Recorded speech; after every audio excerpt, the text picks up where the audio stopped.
bare feet. How you doing today, mate? Oh, it's good. Yeah? Great. Beautiful day, isn't it? What are we going to talk about today? Well, we're talking about bootstrapping. Bootstrapping. Which is a funny one. We're talking about... Neither of us have got any Oh. Yeah, sorry. Business in bare feet. We're really bootstrapping. We're just not wearing boots at all. No. Yeah. So, bootstrapping. So this is probably an area you have a lot more experience. I mean, I've been involved with a lot of businesses that... but how about you just rattle off what we're talking about, Well, and then we'll go from one there. one of the options in getting into business, particularly these days when there are less jobs around and you might be more inclined to start your own business. The question is, do I go and get somebody to invest? I have a whole lot of money, or do I bootstrap it? Do I do it within my existing resources? Yep. And what are the pluses and minuses of both? Just as an overview. I mean, obviously there's heaps, but obviously, with a lot of money behind you, you can go faster. Yep. You can get people, you can get better quality resources, the whole thing can be ramped up quicker. You can also blow a lot of money and it can disappear, Yep. because you actually don't know what you don't know just yet. yeah. Depending on your tolerance for control or lack of control, it can be one of those controlling it's things. often about speed, how fast you're learning. So do you take a smaller chunk of a much bigger pie, or do you take the whole chunk of a small pie? Well, there's the control thing is often what's in people's mind, and that's a really difficult conversation, and it's really challenging for a lot of people. It's more than just the money, it's the control. But bootstrapping is one of the real options, particularly in many parts of the world where investment capital is really hard to find. It's difficult, and until you've really got a market and some customers that are paying you, you're not going to get the investors. The US is somewhat different, but a lot of the world is still tough. So bootstrapping.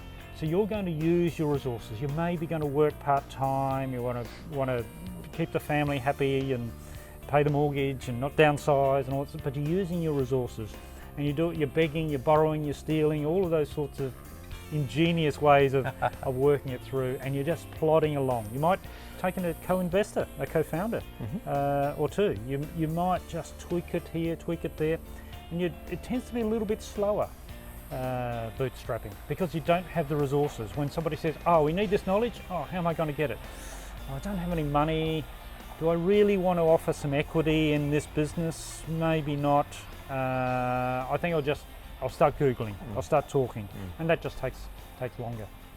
But one of the things that I like to talk about, even if you're going to bootstrap a business, you want to get yourself to the first significant level, which is break even. Yep. You want to get from zero, idea stage, to break even. Yep. When you're at break even, suddenly you're not using your resources. You're taking a lot of the financial pressure away. And I like to talk about that in about an 18-month period.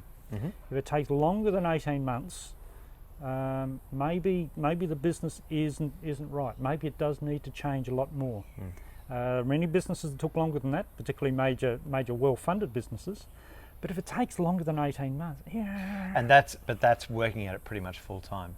It is, because there's a lot. What you'll do is, a lot of people equate bootstrapping with, well, I'll just do it a day a week, and well, it just takes 5 years longer. Well, not enough urgency. Yeah, the market moves too quickly. So we're not. What I'm saying, or just clarifying, I guess, is what we're talking about here is actually, okay, there's an 18-month focused window where this is your deal. It's do or die. That's it. So, okay. So and if it hasn't happened in 18 months, perhaps you should shut the business down. Perhaps you should take a major pivot, a major change.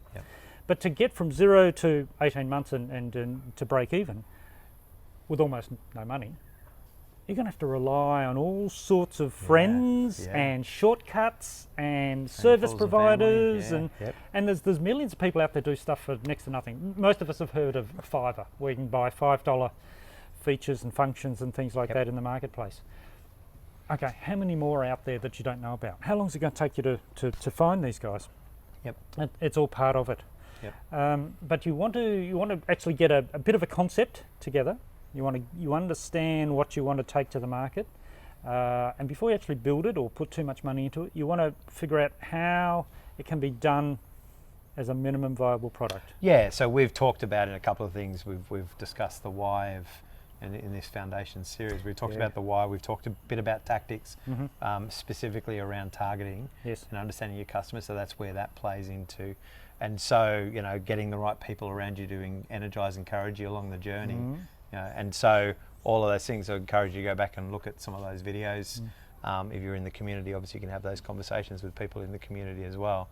So this is a very important conversation in terms of what you've got around you and what you're doing. You want to take your pictures. Let's say you actually haven't built anything. You've just drawn out some screens of an app or something like that. You want to take these to your close, trusted advisors and say, "What do you guys think? What about this? What about that?"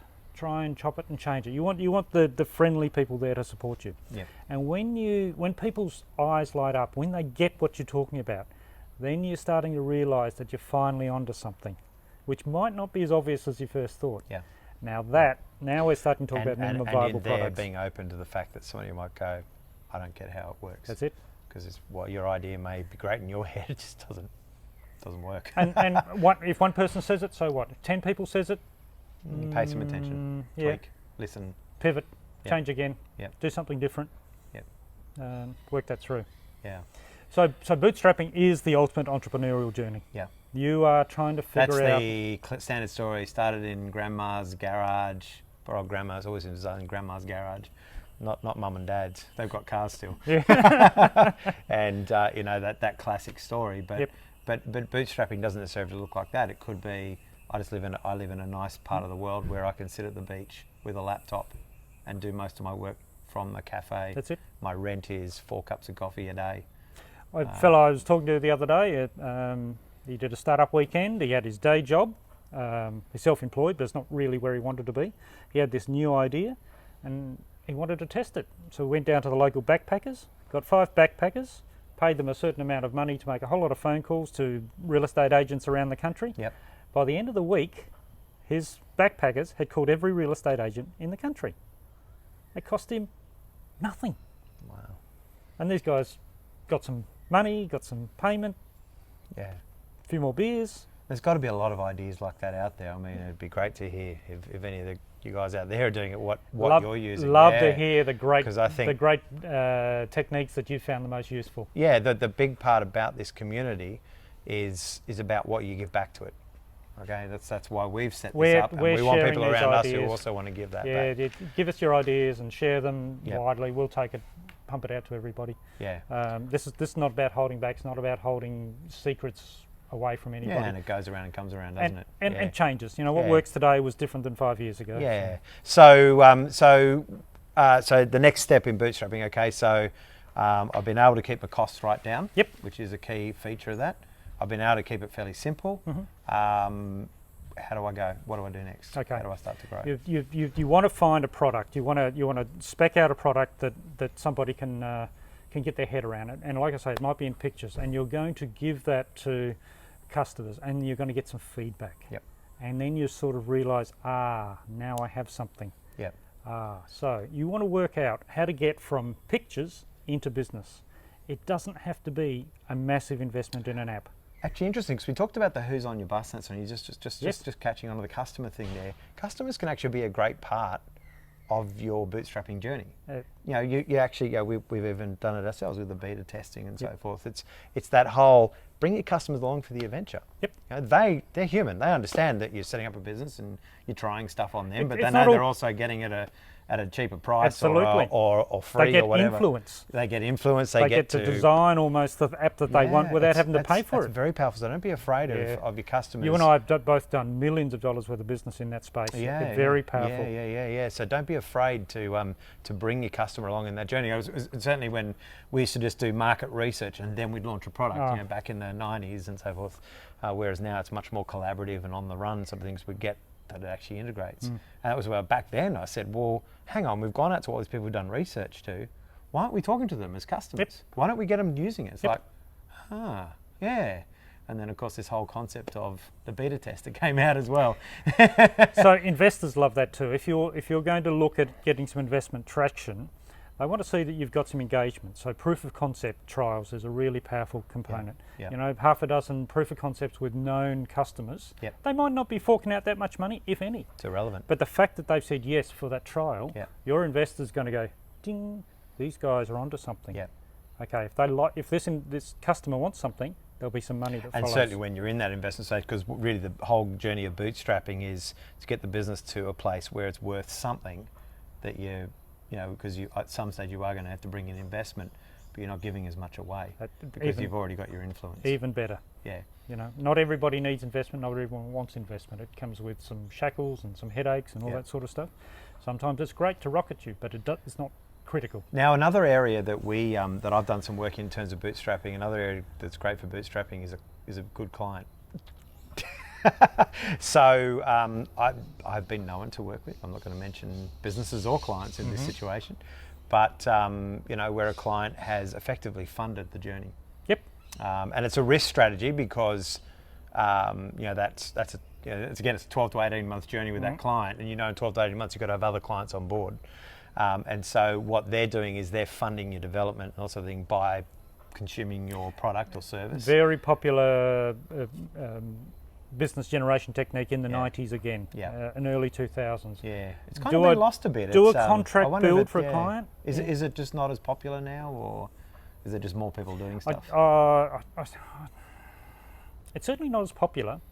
The world's moving a lot faster than people have sort of caught up with, so they're generally not being able to handle it as well. They're not planning as far out. It's a lot more iterative.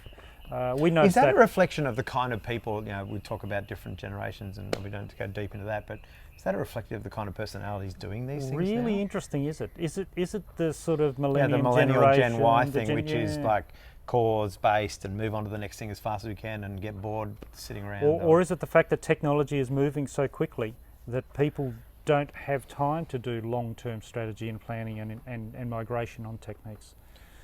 But businesses are still using that, so yes, they are. Yeah, so it's I'd say it's the former. I think it's part of it. Yeah. There's certainly a lot more disruption around. Yeah, it is more competitive. Yeah, there is. And that disruption's largely coming from younger people. Yeah. Who just understand what this technology can do. The status quo. They just know how to make these devices sing and dance. We're still struggling. After a lifetime in the tech industry, we're still struggling. I've still got a great phone. It's a camera. It's okay. I know it's a camera.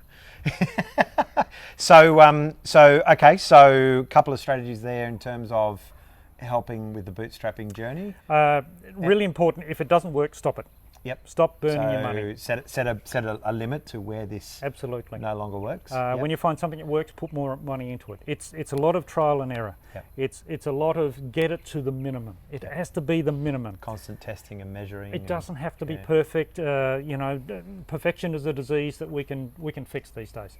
We're not talking about that. And particularly talking again with personality types, talking to that more engineering, conscientious type of personality who wants to have everything perfect before it goes to market. And we used to have in the .com era, that great term, ugly early. Yeah, ugly early. And, it's UE, but it'll work.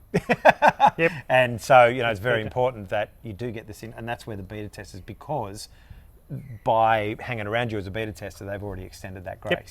They've already said, well, we give you the grace to give us something that's not great. Yep, it doesn't need all the APIs, it doesn't need everything plugged in from day one. It needs to service the minimum. And obviously it's a much more efficient journey because they're going to tell you what they want. You could plug in 6 APIs and they go, we only want that one. But more importantly, they set your priorities. Yeah. Customers set your priorities. Ooh, now we've got money telling us what to do. We like that. We do this, we'll get money. Yeah, fancy that. And suddenly you're past break even and you're into growth. Yeah, there we go. So great piece of advice for someone thinking about whether they should bootstrap or get as much investment as possible. What would you? What else would you tell them?